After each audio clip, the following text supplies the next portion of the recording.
Imagine reading a vital legal document, something that dictates your entire inheritance, but the core word carrying all the weight in the contract could mean like wheat or the uncultivated wilderness or an empty barn or maybe even the rightful son. That would be a nightmare. Right. I mean, how in the world do you know what you are actually getting? Welcome to reform thinking. Okay, let's unpack this. We have a lot of ground to cover. We really do. So you sent us a massive stack of notes. I am sitting here looking at pages and pages of just incredibly dense linguistic data. Yeah, it is quite the pile. It is. We have lexical entries from the Brown Driver Briggs Hebrew and English lexicon, theological cross-references from the theological word book of the Old Testament, and like pages copied out of Gesenius's Hebrew Chaldee lexicon. Not to mention the commentaries. Oh, yeah, commentaries that look like they have been gathering dust in the basement of a seminary library for over a century. And the staggering thing about this mountain of research you provided is that all of this material is laser focused on a single ancient Hebrew and Aramaic word. Just one word. Yeah, just 3 simple letters in our English transliteration. B-A-R. The word is bar. Which sounds so incredibly simple on the surface. Exactly. I mean, spot on. Our mission for this deep dive is to dissect how this one tiny, unassuming syllable can hold such radically different meanings depending on the context in which it is spoken. And, to figure out what that linguistic reality reveals about the priorities of those ancient people. Right, their daily struggles and the overarching worldview of the ancient Near Eastern mind, because it really is a window into their world. It is a remarkable stack of material you have gathered for us, really. But to truly grasp what is happening with this specific word, we need to completely reset our modern expectations of language. Okay, how so? Well, I want to set the stage for you. I want you to visualize a backdrop that shifts and changes as we move through this discussion. Picture an ancient Near Eastern threshing floor. Okay, I'm picturing it. Lots of dust. Tons of dust. The sun is beating down relentlessly on the hard, cracked earth. The air is thick, almost unbreathable, with dust and flying chaff. Sounds miserable. It was brutal labor. Massive, heavy oxen are slowly treading in a circle over stalks of harvested wheat, crushing the plant matter under their hooves. Right. Now hold that image and watch as that dusty agricultural scene slowly blends and morphs into something entirely different. The dirt floor smooths out and becomes polished marble. A total change of scenery. Yeah. The heavy wooden threshing sledges transform into golden thrones. You are suddenly standing in the middle of a majestic, terrifying royal courtroom in Babylon or ancient Jerusalem, surrounded by foreign dignitaries and kings. That is a massive shift. It is, but the premise we are testing today is that language is a flawless mirror of culture. The way these ancient people assigned meaning to the guttural sounds they made tells us what they valued. It tells us what kept them awake at night. And how they structure their entire theological and physical existence, yeah? I love that visual, but looking at these lexical entries, I have to admit I am skeptical about how these concepts relate at all. It looks a bit chaotic, doesn't it? Chaotic is a mild word for it. It looks less like a mirror of culture and more like a linguistic junk drawer. I mean, we have definitions here that range from sun to wheat to pure, to empty, to get this cargo ship. The cargo ship one always throws people off. I am trying to find the logical through line, and I am coming up blank. Why would a society use the exact same sound to describe a maritime vessel and a handful of grain? It is a fair question. So where do we even start to make sense of a word that seems to mean whatever the speaker wants it to mean in the moment? Well, we start where the ancient people started. We start with the dirt. The dirt. Yeah.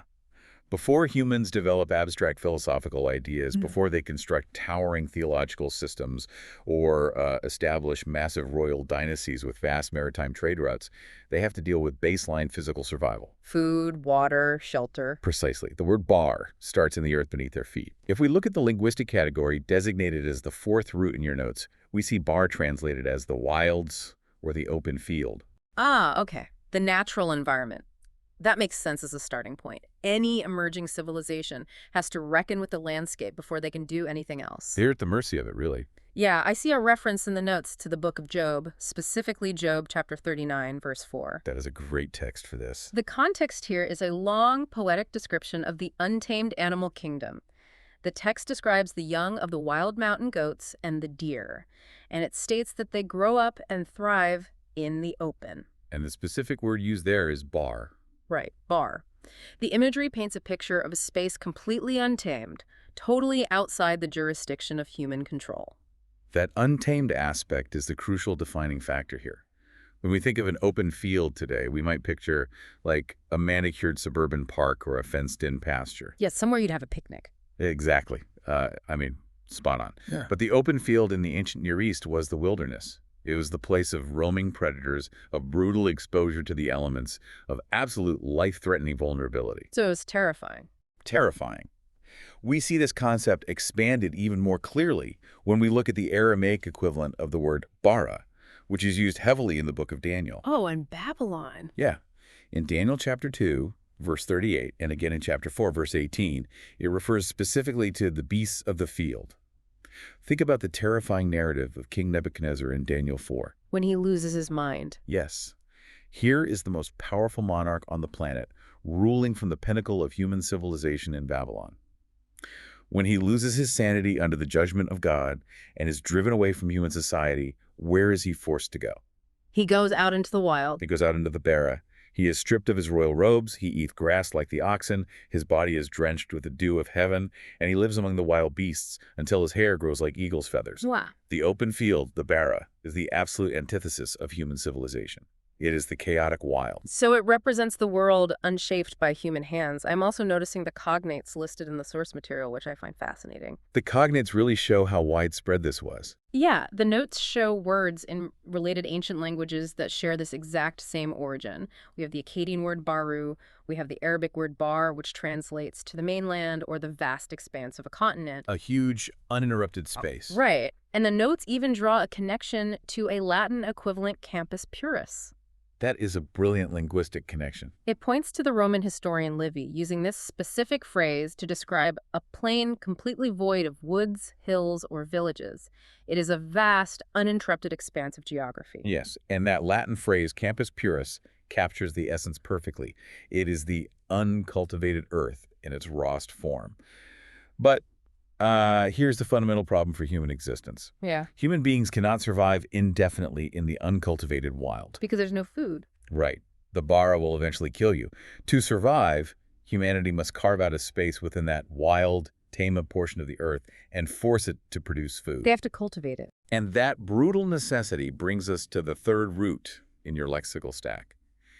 The meaning of the word shifts geographically from the vast wild field to the specific cultivated harvest. So it shrinks down. It shrinks down to survival. Bar becomes the word for grain, corn, or wheat. Okay, so we move from the vast, untamed wilderness to the specific yield of the cultivated soil.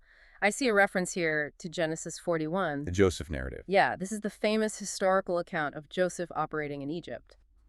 Pharaoh has the dream of the 7 fat cows being devoured by the 7 lean cows. Which Joseph interprets as 7 years of unprecedented agricultural plenty, followed by 7 years of catastrophic famine. Right, and Joseph is subsequently put in charge of the entire agricultural operation of the Egyptian empire. Verses 35 and 49 describe Joseph executing this massive administrative undertaking, gathering up unquantifiable amounts of grain. The text says it was like the sand of the sea. Yeah, like the sand of the sea, and storing it in the cities.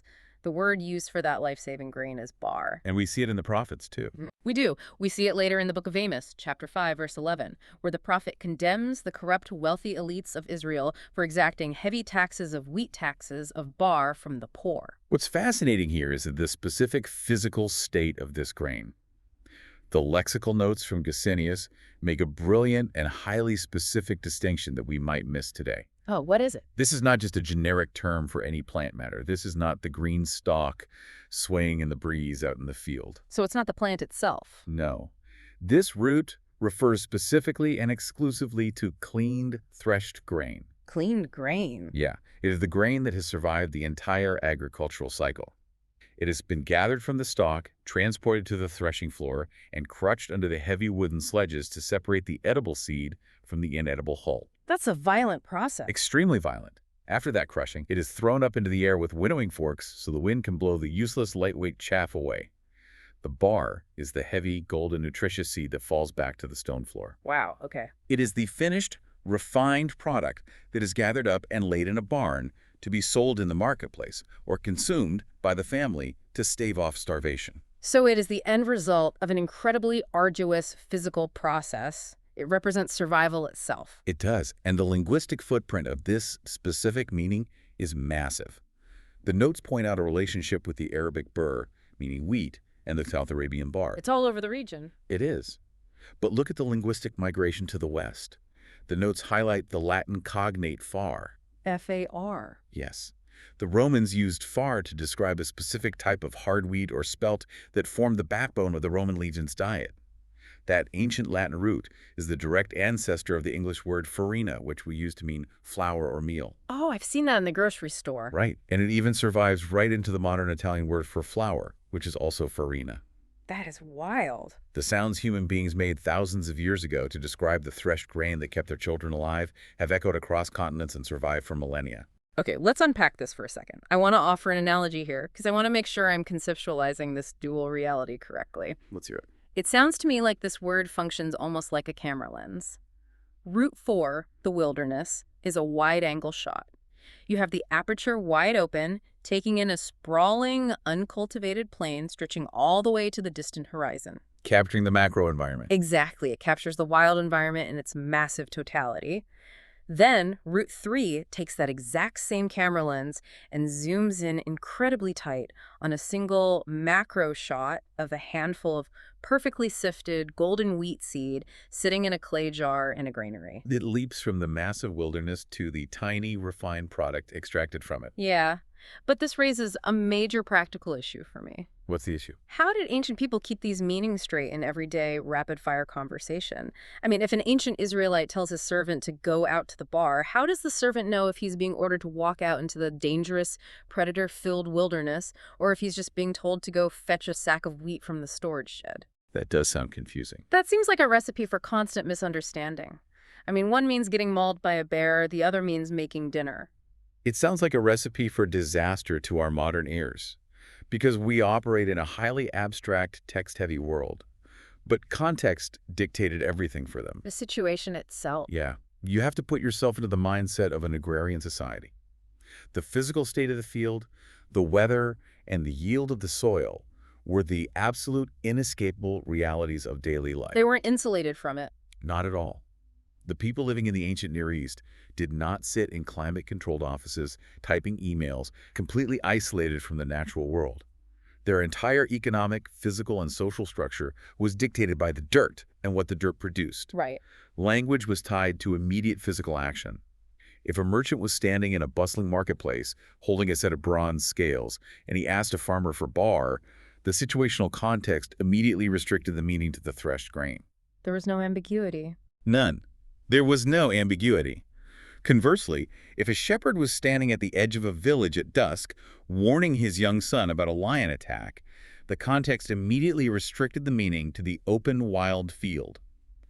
The human brain is remarkably adept at using situational and environmental cues to instantly filter linguistic ambiguity. I see. The situation itself filters the available meanings, discarding the ones that do not fit. Just like the winnowing fork discards the chaff. Oh, that's good. And honestly, that concept of filtering, of sifting out what is unnecessary, actually provides a very natural bridge into the next section of your notes. It really does. If we establish that Root 3 refers to cleaned grain, the good, heavy seed that remains after the useless chaff has been violently separated and blown away, then the physical action of that cleaning process leads directly to the next definition. The jump from the physical to the descriptive. Right. Let's look at Root 2. The word bar also means pure, clear, and empty. We are witnessing a fascinating conceptual evolution here. The physical reality of agricultural cleanliness, the threshed grain lying on the floor completely free of dirt, hull, and chaff, becomes abstracted. It becomes an adjective. Yes. It becomes an aesthetic category of visual description, and eventually it evolves into a highly defined, rigid moral category. Let's examine the aesthetic purity first. Look at the reference in your notes to the Song of Solomon, chapter 6, verses 9 and 10. It is a beautiful text. I'm looking at that passage right now. It is a stunning, highly evocative piece of ancient poetry. The lover is describing his beloved, setting her apart from all other women. He says she is the choice one to her mother. The standard of beauty. Right. Then, in verse 10, the poetry shifts to a cosmic scale. He asks, "Who is this that looks forth like the dawn, fair as the moon, pure and bright as the sun?" And there is our word. Yeah, the word translated as pure in that sentence is the feminine form of our word bara. Look closely at the specific celestial imagery the poet uses to define that purity. He uses the moon and the sun. This is a description of unblemished, uninterrupted radiance. Like a cloudless sky. Yes, there is no cloud obscuring the blazing light of the sun. There is no dirt, no blemish tarnishing the aesthetic beauty of the beloved. It is a visual, absolute cleanliness.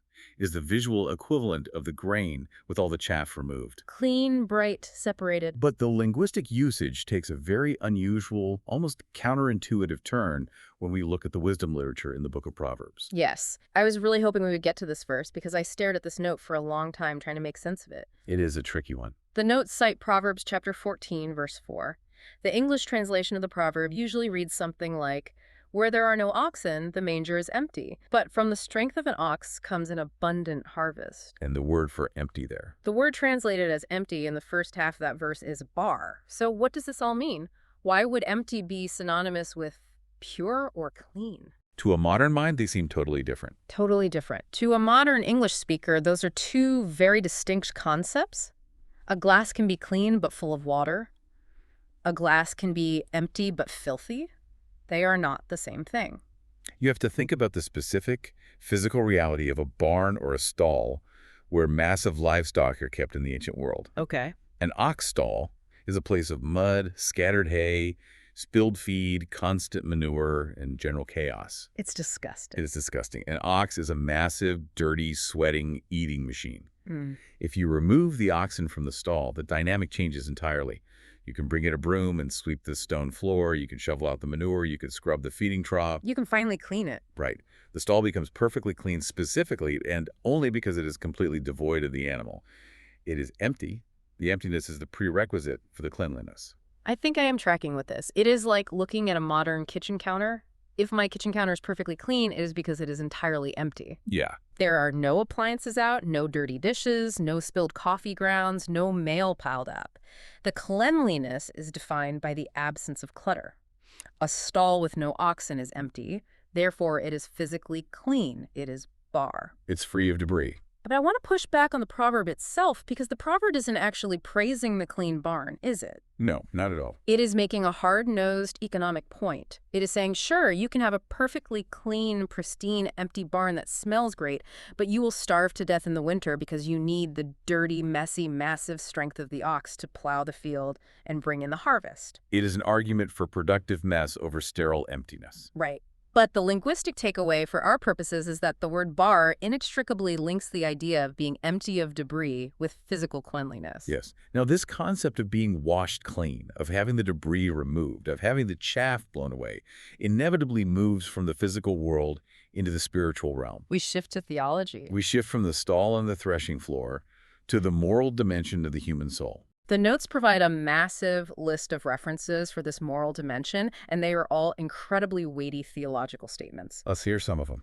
Psalm 24, verse 4, speaks of the man who may ascend the hill of the Lord, describing him as one who has clean hands and a pure heart.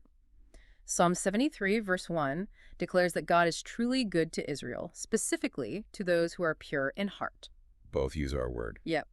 We have Job chapter 11, verse 4, where a man claims his doctrine is pure and he is clean in God's eyes. And then, shifting from the human to the divine, we have Psalm 19, verse 9, which speaks of the pure decree or the pure commandment of God enlightening the eyes. In all these cases, the word is bar.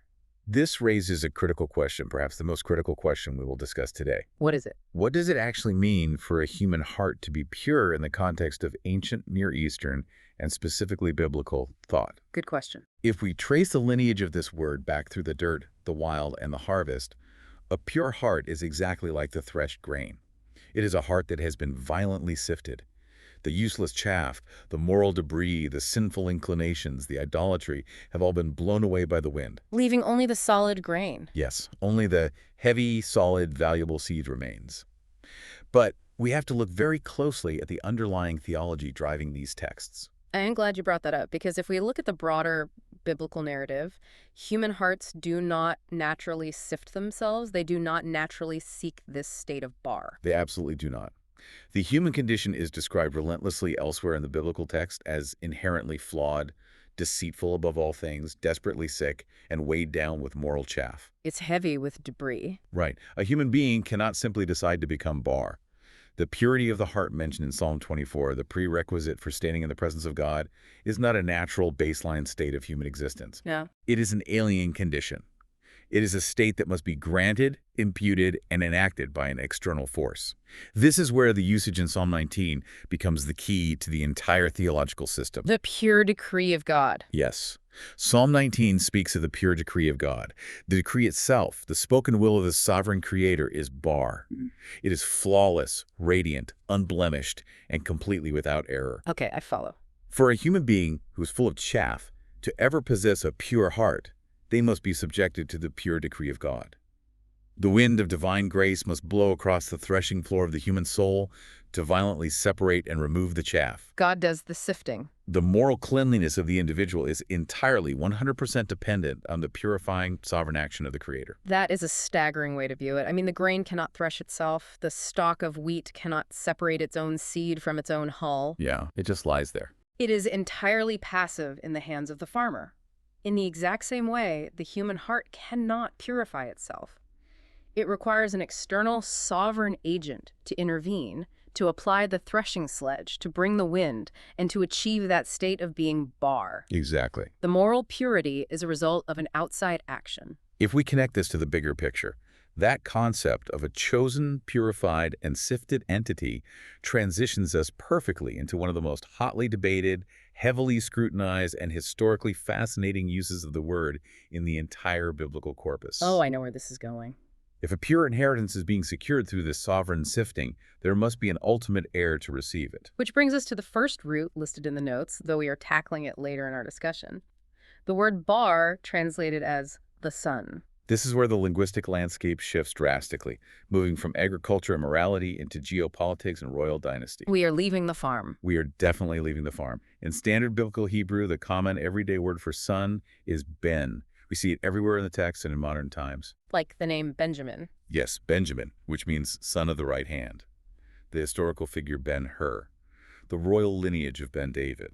The word Ben is ubiquitous, but the word bar, functioning as son, is primarily and originally an Aramaic word. A completely different language. Right. We need to understand what Aramaic was. Aramaic was the lingua franca, the common international language of the ancient Near Eastern empires, especially during and after the catastrophic Babylonian exile of the Jewish people. So it was like the English of the ancient world. That is a perfect analogy. It functioned much like English does today in international business and diplomacy. It was the language of international trade, of cross-border diplomacy, and crucially, it was the official language of the massive royal courts of the Babylonian and Persian empires. The notes indicate that while it is definitively an Aramaic loanword, it does bleed over and show up in the Hebrew text of the Bible. It pops up in some fascinating places. Yeah, there are references here to the sections of the Bible that were originally written in Aramaic, like Daniel chapter 3, verse 25. This is the incredibly famous dramatic scene of the fiery furnace. Shadrach, Meshach, and Abednego. Right. King Nebuchadnezzar throws 3 Jewish exiles into a superheated furnace, but when he looks into the fire, he sees 4 men walking around unharmed. He stands up in terror and says the appearance of the 4th man is like a son of the gods. And he uses the Aramaic phrase bar Elohim. Yes, bar Elohim. We also see it in the book of Ezra, chapter 5, verse 1, referring to a grandson in a genealogical record. But then, strangely, we have it appearing in strictly Hebrew poetry, like Proverbs 31, verse 2. Proverbs 31 is a highly stylized, dense piece of Hebrew poetry. It begins with the words of King Lemuel, describing an oracle or a heavy burden of wisdom that his mother taught him. A mother addressing her royal son. Yeah. She addresses him directly, asking, "What, my son? And what, the son of my womb?" The word she uses for son in that deeply personal Hebrew poetic address is the Aramaic word bar. Here's where it gets really interesting, and where the notes seem to explode with debate.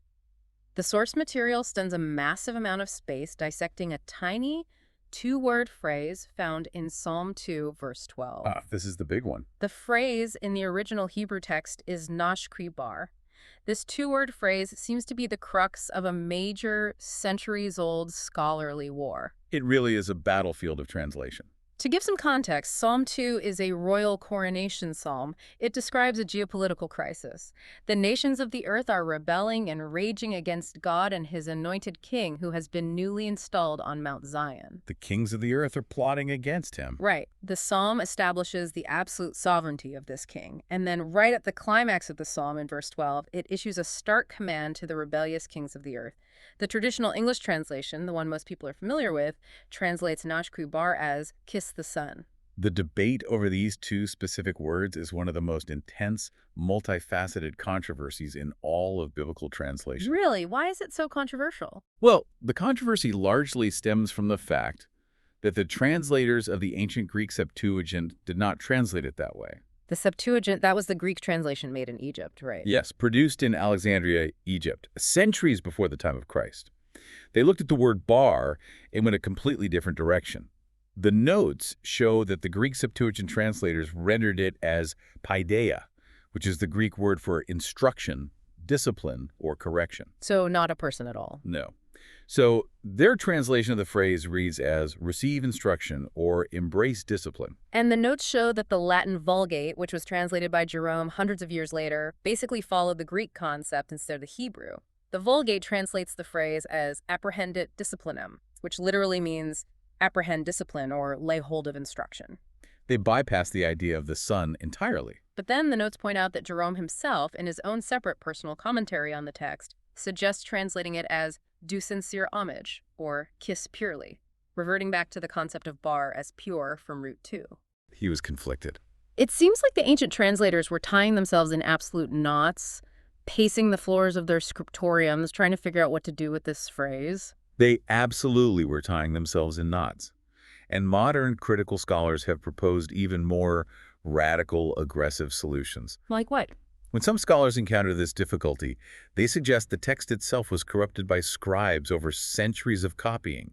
They propose amending the Hebrew text entirely, changing the letters to make it read kiss his feet or put on his bonds. Wow, just changing the text? Yeah, their primary argument is a literary one. They argue that dropping a sudden Aramaic word for sun into the middle of a classical Hebrew poem is aesthetically jarring, unnatural, and must therefore be a historical scribal error. But the notes provided by Decenius, and we are talking about a man who is an absolute titan of Hebrew lexicography, push back against that critical assumption completely. Decenius does not play around with text emendation lightly. No, he doesn't.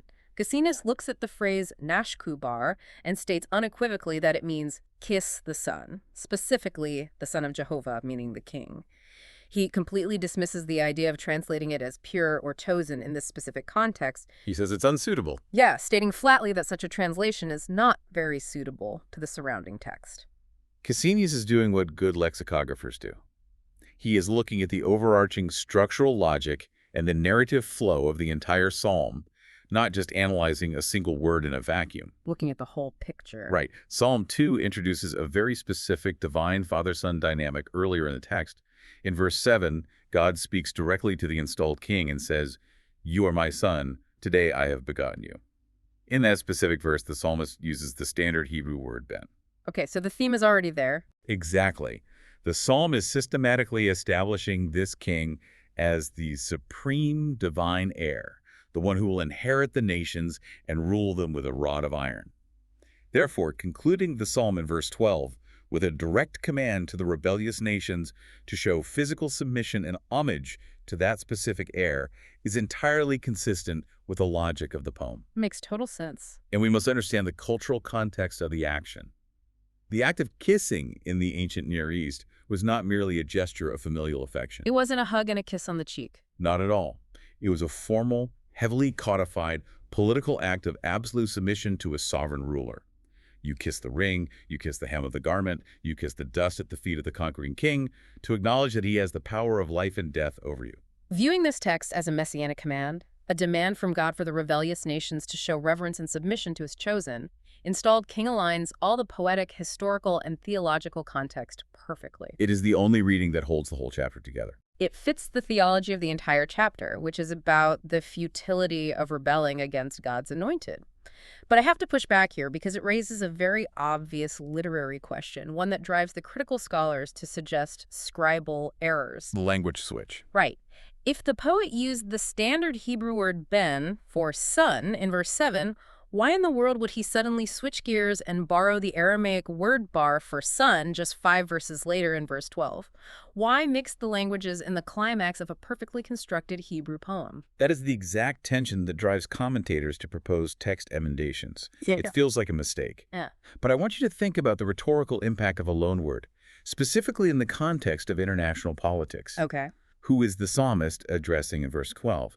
He is not addressing the local citizens of Jerusalem. He is explicitly addressing the foreign kings of the earth. He is addressing the surrounding pagan nations who are plotting rebellion. Oh, I see where this is going. By suddenly utilizing an Aramaic term, the international language of diplomacy, the language these foreign kings would use in their own royal courts, the psalmist is catching the ear of the ancient listener.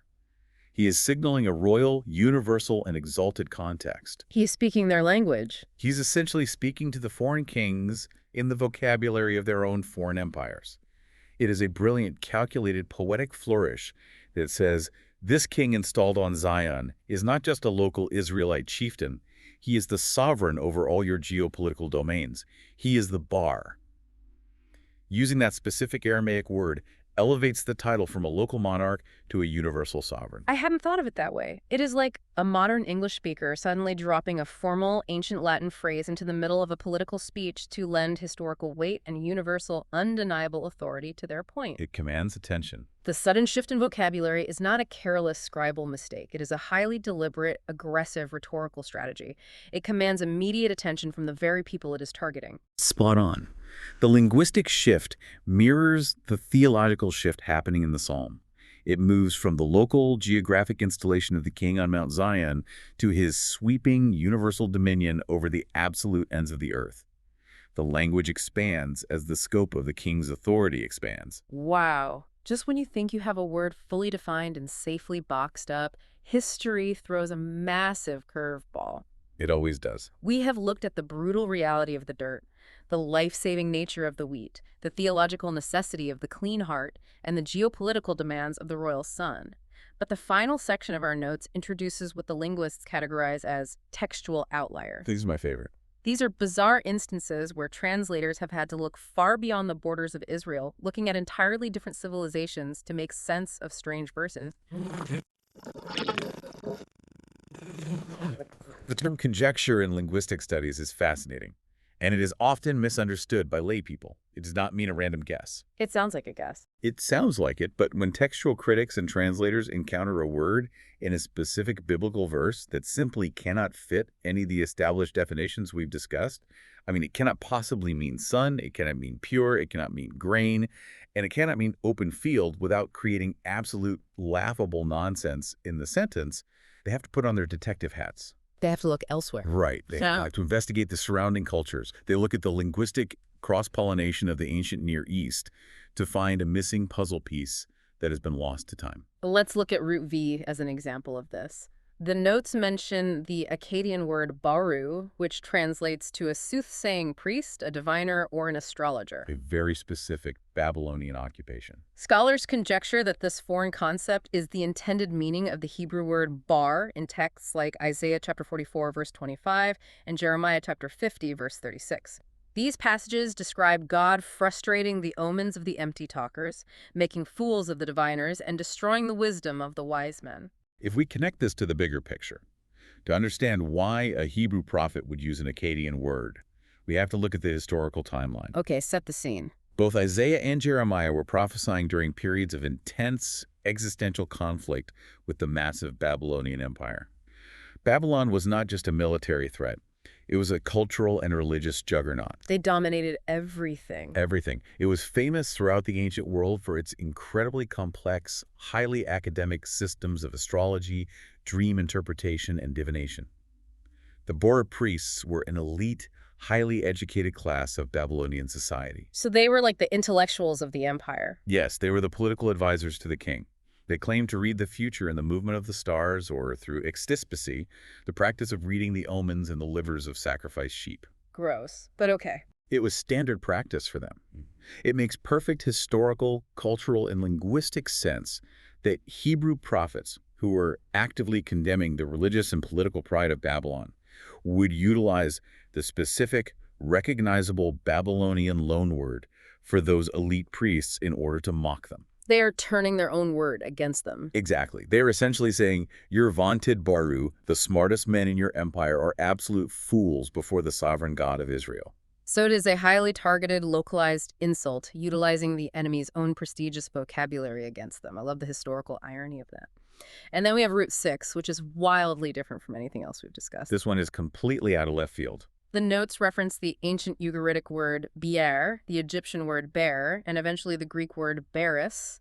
Scholars conjecture that this lineage of words means a cargo ship or a heavy transport vessel, specifically appearing in Isaiah chapter 43, verse 14. The maritime route. Yeah, that verse talks about God sending an army to Babylon and bringing down the Chaldeans and the ships in which they rejoice and take pride.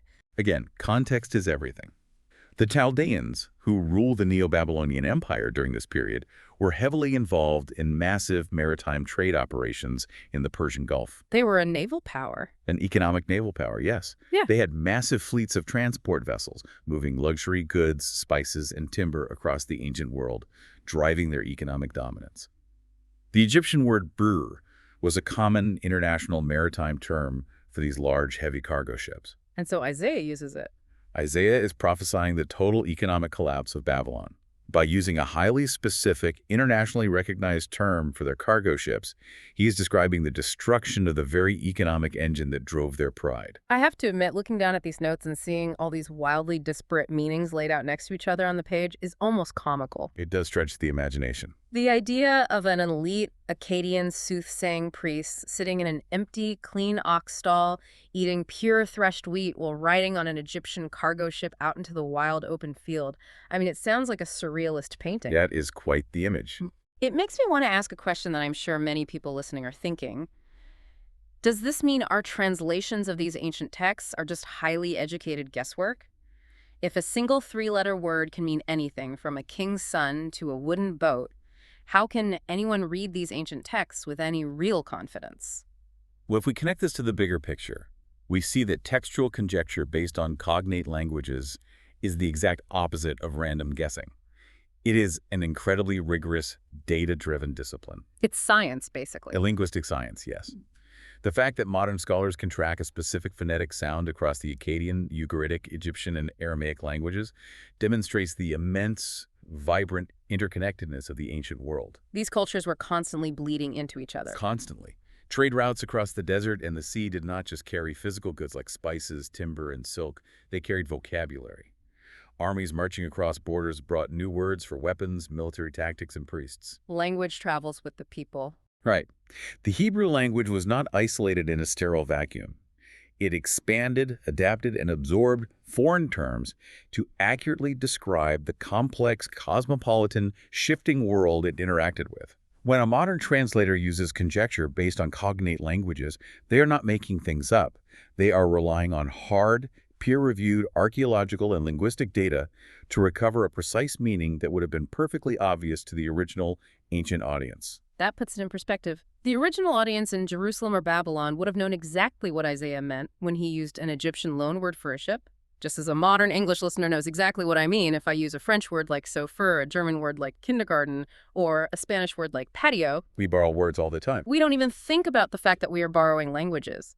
The immediate context and the cultural exchange provide the absolute clarity required for communication. Precisely. The language is not a dead code to be cracked. It is a living, breathing artifact of human history, reflecting the messy, intertwined reality of the people who spoke it. We have covered a massive amount of historical and linguistic ground today. We started out in the brutal, life-threatening reality of the uncultivated wild plains. We zoomed in on the life-saving, daily sustenance of threshed, sifted wheat. The progression is incredible. We traced how that physical concept of agricultural cleanliness evolved into the absolute moral necessity of a pure heart. We debated the geopolitical and theological implications of the royal son, demanding submission from the nations of the earth. And we even sailed on heavy cargo ships across the Persian Gulf, tracking the economic collapse of empires. It is quite the map. All of this vast human experience is contained within a single three-letter syllable bar. I want to leave you with a final reflection on this deep dive into the archives. Look at how this one tiny word encompasses physical survival, moral standing before God, and eternal royal legacy. It holds so much weight. It does. For the ancient mind, the material world of the farm and the soil, the moral life of the internal soul, and the supreme divine authority of the king were not separate, isolated categories. They were intrinsically linked under the exact same breath. They saw it all as one piece. We often fragment our modern lives into airtight, separate boxes. We have our secular work box, our private morality box, our public political box, and our Sunday faith box. And we rarely, if ever, let those boxes touch or influence one another. We really do compartmentalize everything. But what if we started viewing our lives the way these ancient languages did? What if we saw our daily physical labor, our internal moral integrity, and our absolute submission to the divine, pure decree of God as one unified, unbroken reality? That is a phenomenal thought to end on. It brings us right back to the dusty threshing floor where we started. The physical and the spiritual are inextricably linked. Thank you for tuning in to this session of Reformed Thinking. We encourage you to listen closely to the hidden depths of the words you speak every day. Until next time.